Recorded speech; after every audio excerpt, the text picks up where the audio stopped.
Everyone, welcome to Anu's classroom. In this video, we will be talking about steps for research from MMPC 50.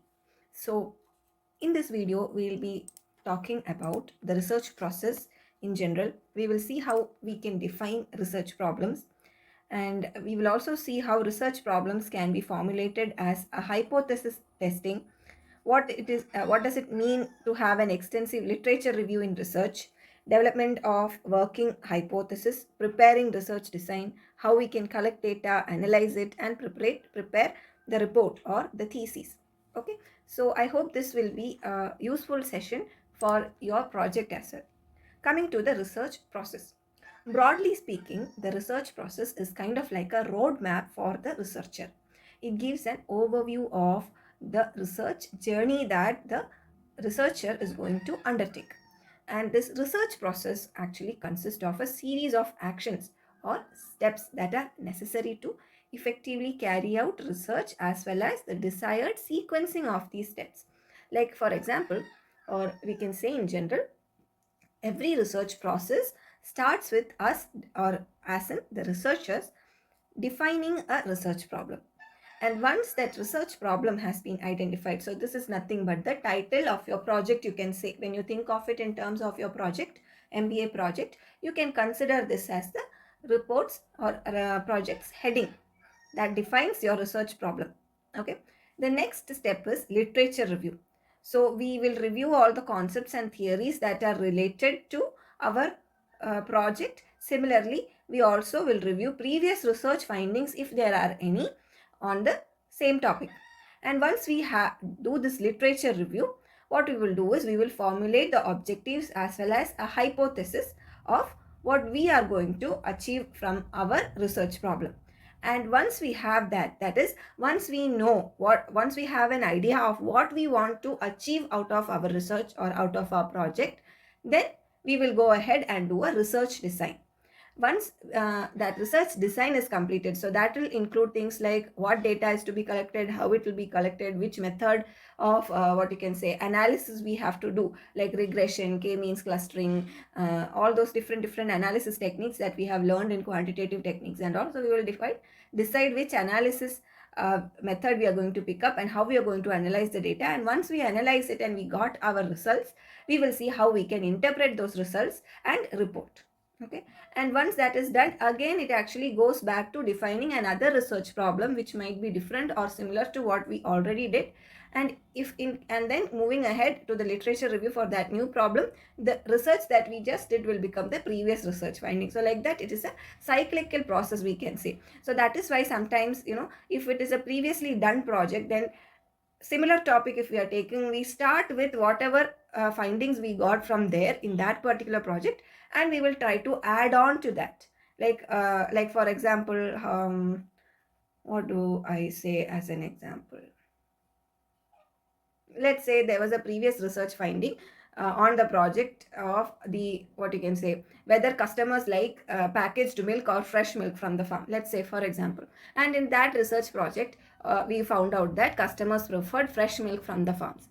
Okay, then maybe our research project would be something similar to that, and maybe we can add on to it as a thing asking like why people don't like packaged milk, or what are the reasons why people like fresh milk, something like that. Okay, so like that also you guys can take your project topic, no issues.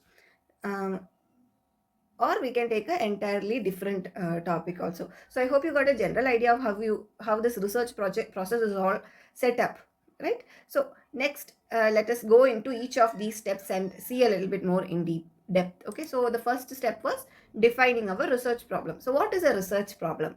It is the question that the researchers want to be answered, or any kind of an assumption or assertion researchers wish to examine or investigate. Like for example, what example can I give?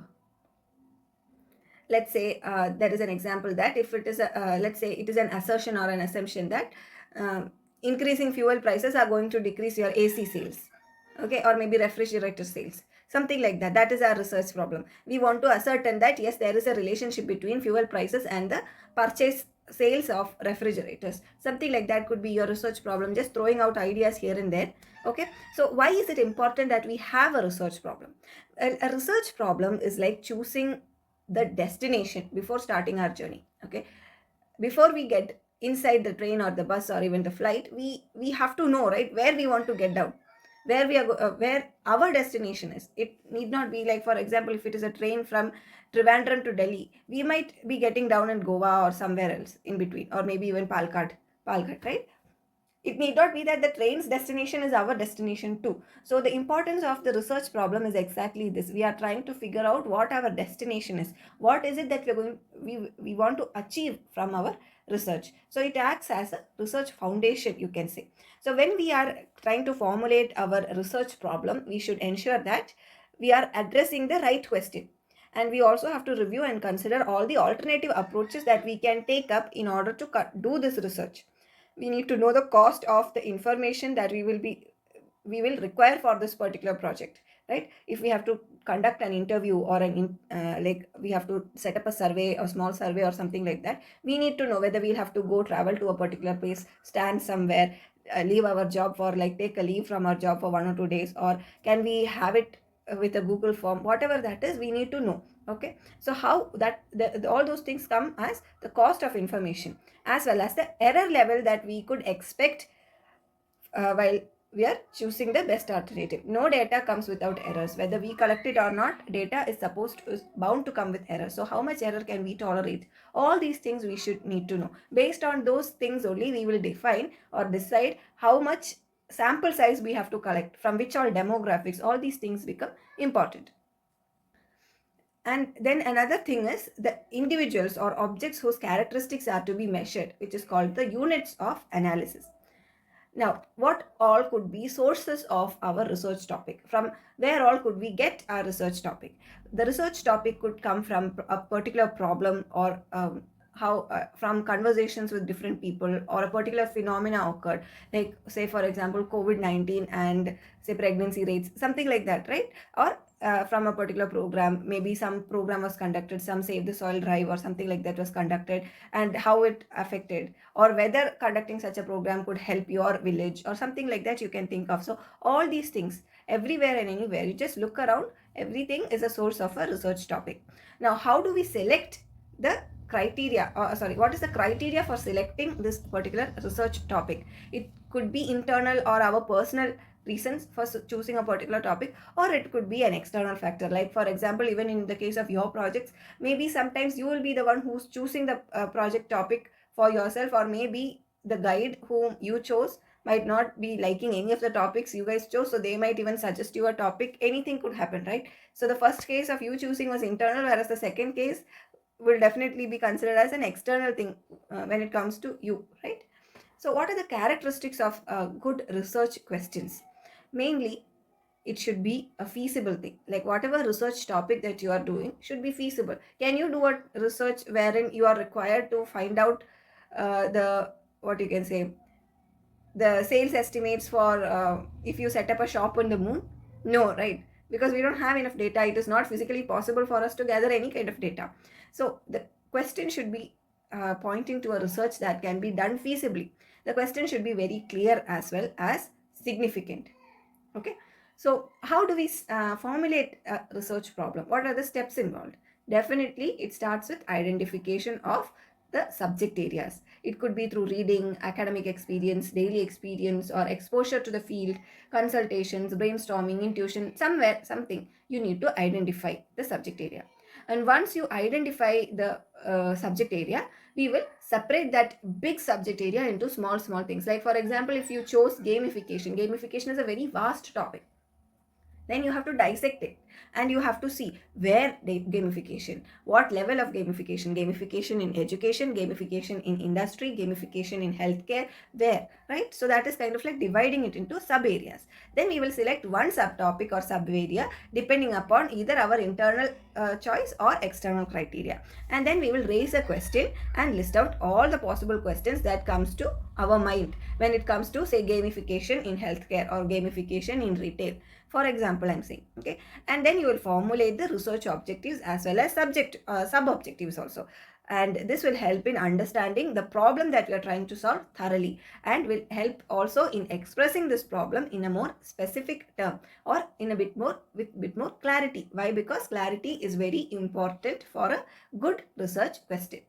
And then we will evaluate the objective viability in the light of human time and financial resources. That is, we are trying to make sure that the question is a feasible question on which we are trying to perform our research. Okay, so the next thing is how we can talk about research problems as a hypothesis testing. So generally, if you since you guys are in the third semester and you guys must be already preparing your synopsis, definitely I hope that you guys might have got in your hands at least a few say synopsises or a few earlier projects, either from IGNO previous people, your seniors, or at least from somewhere in nearby colleges, or your cousins, whoever is doing MBA, or some friends and all. You might have got hold of at least a few what you can say synopsises and projects which were done already. I hope so. If not, try to get in touch with the nearby colleges or people who have completed their MBA, and or even doing their MBA in their second years, and try to connect with them and get a few. Okay, so in all those, most of the cases you will find that they would have written a hypothesis.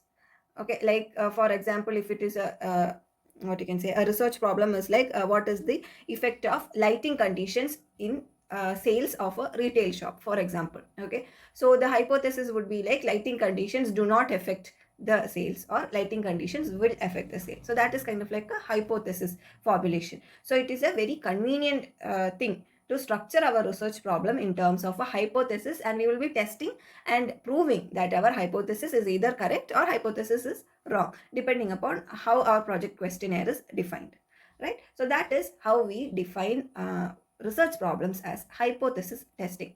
So that is a very common approach for MBA projects taken. Okay, then coming to the most important thing, even in projects as well as in synopses, you would find, especially when you prepare the project report, there is a section wherein you will have to write down your literature review.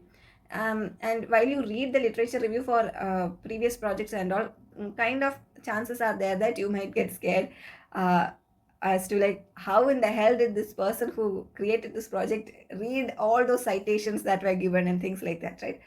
So literature review is kind of like what you can say, a survey, you can think of, wherein the researcher will go ahead and try to find out all the researches that were done previously on topics which are in the same league as your project topic. Okay, similar to your project, and what all findings were there already, in order to make sure that your research is actually unique from the existing ones.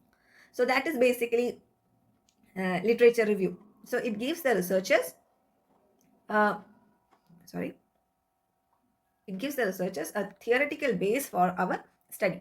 So it helps to establish a path between the suggested study and the previous study findings, and will also allow us to demonstrate how our discoveries could contribute to the field that we are currently working for.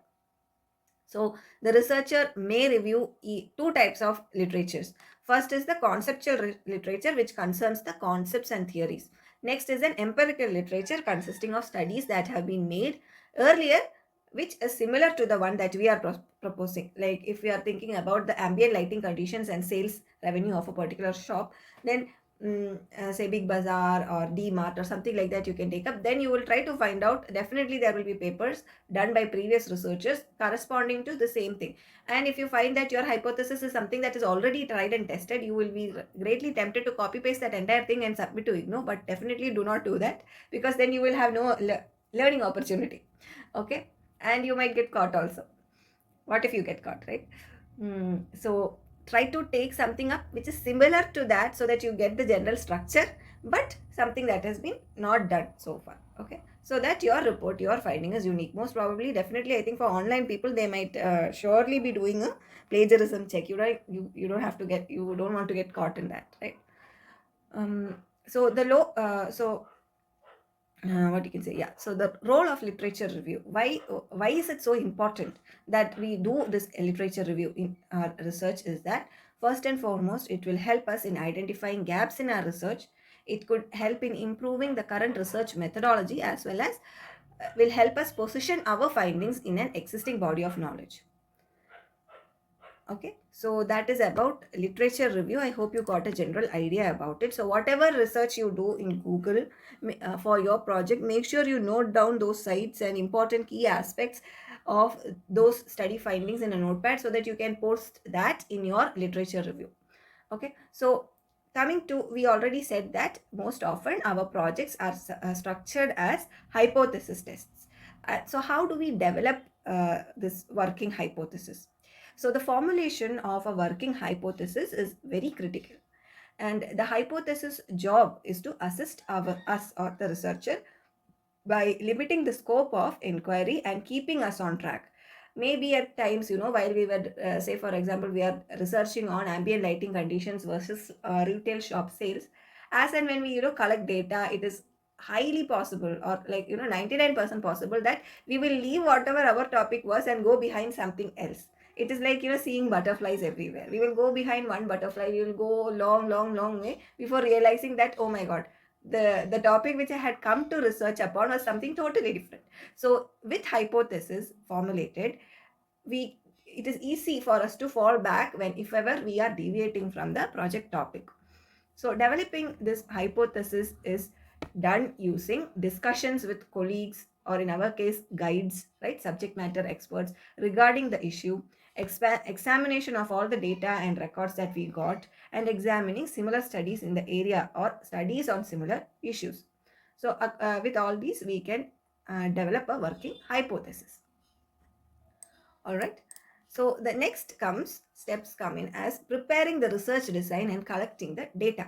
So what is a research design? A research design is nothing but the arrangement of all the conditions that are required for the collection and analysis of data in a manner that aims to combine the relevance of the data collected to the research purpose with economy in procedure.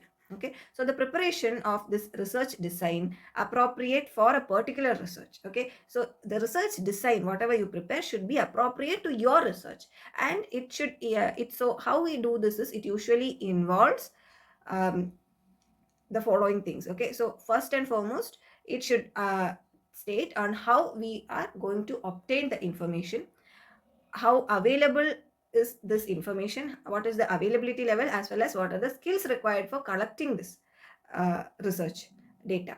Okay, and who all the skills of the people who will be collecting this research data. Similarly, also an explanation of the way in which the selected means of obtaining the information will be organized, and what is the reason behind organizing in this way or selecting these people for doing the data collection and things like that. Also the time availability for the research as well, and cost factor relating to this research, that is the finance available for the purpose, is also very, very important. And data collection is not something new to us. We have been studying about data collection from our first semester onwards. It is also called as field work.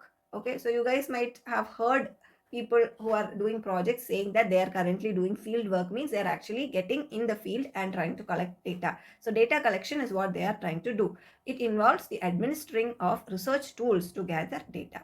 It connects the link to the reality of the work for researchers. The data collection will consist of taking ordered information from reality and transferring to some recording system so that social behaviors can be understood and predicted. Usually we go with Excels. Okay, so that is like the cheapest. There are many sources of softwares available right now which could help us, but generally, since Excel is something which most of us have, if you don't have Excel, then definitely you will have G Sheet, right? Google Sheet. If you have a Google email, Gmail, then definitely you will have G Sheets, which is also a very good alternative to Excel. It has its own capability and connectivity to Google Cloud Platform too. So that is also a very good, what you can say, tool for recording our data, and then it will also help us in further evaluating this data as well. Okay, so that is about the preparation of research design and a general idea about how we can collect the data. Now once we have the data, we will have to analyze it. So during this analysis stage, several interrelated procedures will be performed in order to summarize and rearrange the data. Researcher, that is us, we should be able to classify our raw data, whatever we collected from the field, into some purposeful and usable categories. Like for example, say we are trying to do research on the income level versus say purchase criteria for an Apple laptop or something like that. Each and every person is going to have different income levels. So maybe in order to make a reasonable conclusion, you will have to set threshold and say, so this particular person, if the salary falls between this so and so range A to B, he will be a low income person, middle income, higher income, like that. So those are all analysis parts only. We call it as preparing our data. Okay, so the analysis of data will require a number of very closely related operations, like establishment of categories. That is what we told right now: lower income, middle income, high income. Okay, application of these categories to raw data through coding, editing, tabulation, and analyzing and drawing inferences from this. So after analyzing the data, the researcher is in a position to test our hypothesis. So various tests can be done in order to do this analysis, like chi-square test, t-test, f-test, all these things. So multiple tests, whatever we studied in our MMPC 5 quantitative aptitude, and much more can be applied on our testing, sorry, for analysis of data. It all depends upon your research problem, your hypothesis, and how much data you collected, what is the kind of data you've got. All those things will decide on on finally deciding which test we have to do or we have to apply in order to analyze the data. Okay, so I hope you guys are getting a link of how all the things that we studied from our first semester is coming together to finally form one big piece. I really hope so, right? So how do we, the last thing that we will be talking about in this video, in this session, is how we prepare the report or the thesis, how we will organize our project report. Okay, so you guys might have already created your project synopsis, I hope. If not, then let me see if I can create a video on how we can prepare a synopsis. Maybe a live demo of, we'll pick up a random topic and try to create a synopsis on that as well. Okay, so the report is generally divided into three major sections. The preliminary pages, which are kind of like an introductory thing, will have your title page, your acknowledgements, forwards, and things like that. The main text will have the introduction, the literature review, then your main report and the summary of your findings, as well as conclusions of what you have gained from this particular research. And in the end, we will talk about, we will include all the appendices and bibliography and things like that will be there in the end. So this is how your project, final year project, will be formulated. Okay, so there again, there are many tools which you can use to formulate such a report. LaTeX is a very one of the favorites among researchers in order to prepare what you can say, in order to prepare reports. Though I am not an expert on LaTeX, I know here and there something. If possible, I'll by the time your report creation, final year project report creation comes up, I will see if I can create a short video on how we can use LaTeX, along with maybe, let me see if I can give a sample also, a sample template as well.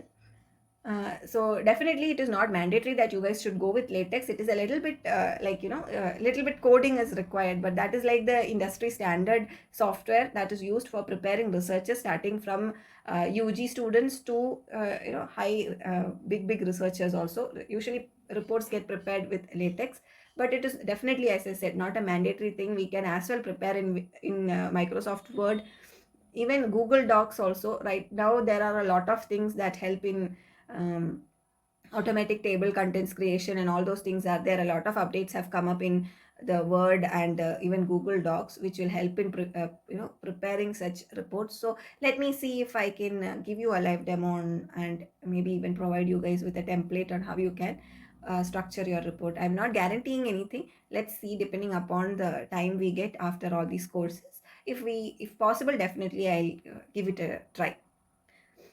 So that is it about research, the initial steps in preparing research. Okay, so I hope you guys got a general idea on how starting from a one-liner research problem, we go to a whole book filled with research findings. I hope you got a general idea. So this MMPC 15, again, as I said in introduction, it is something what you can say, which helps us in creating this research journey, which helps us in each step of our research journey, like, including what font or which font size to select for what type, how we can indent our paragraphs, how we have to structure our table of contents. A lot of things are being told here. So starting with finding a research problem to creating a report, everything is covered over here. It is a very good read. I would suggest you guys definitely don't stick with what I am saying and go and read your MMPC 15. It is a wonderful read, I would say.